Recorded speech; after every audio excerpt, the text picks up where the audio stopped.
The first pharmacy in Russia with separate services for men and women has opened in Grozny. In the near future, 15 more such establishments will open there. At the same time, Kadyrov demanded that beauty salons in Chechnya that advertise their services using photos of models inappropriate for Muslim women be closed down. And since spring, the republic's authorities have been identifying cases of inappropriate behavior by residents on social media. Abbas Gallyamov, a former speechwriter for Russian President Vladimir Putin, is a political consultant in Russia, said this.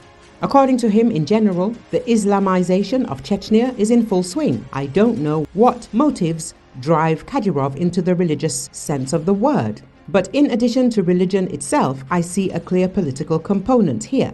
Kadyrov has repeated so often that he is Putin's foot soldier and declared his loyalty to Russia that if he were faced with the need to declare his secession from the latter, it would be difficult for him to do so without some loss of face. At the same time, he cannot rule out that such a step will be necessary. His relations with the federal center are, to put it mildly, difficult, and at some point they can quickly deteriorate. It is better to be on guard here, and in general you need to be ready to jump back the moment everything falls apart, Abbas Gallyamov said.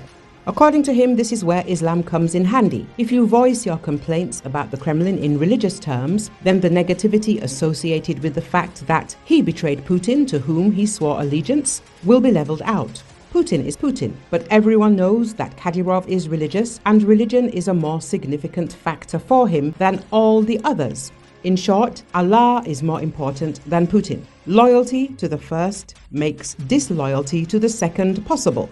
I think Putin understands all this. This is why he kisses the Quran in the presence of the Chechen leader, to make it harder for him to accuse the feds of disrespect for Islam. Abbas Gallyamov added.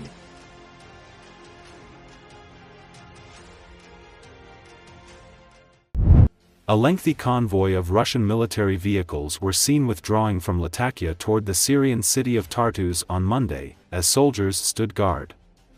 Planes periodically landed and took off from Russia's Mymimim air base in the Syrian coastal province of Latakia.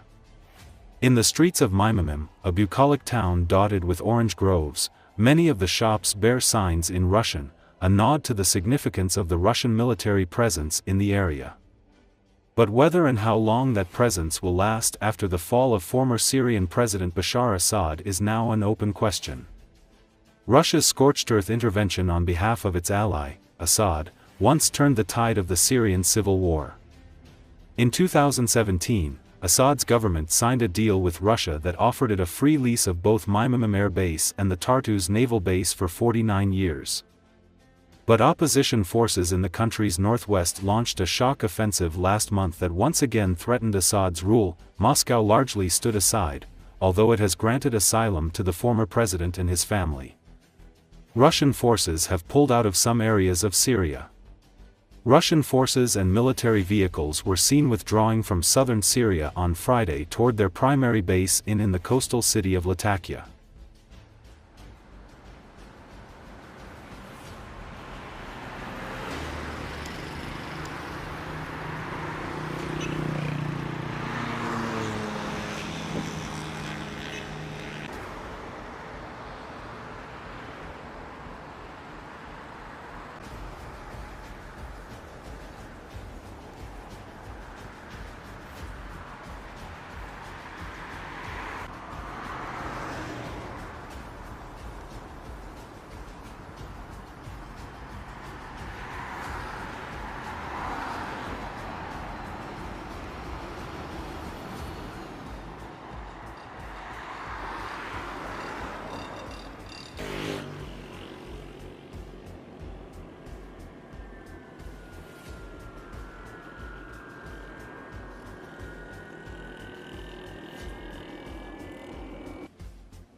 هنا من مطار حميميم واقفين هون لحماية ممتلكات الدولة وحماية الشعب.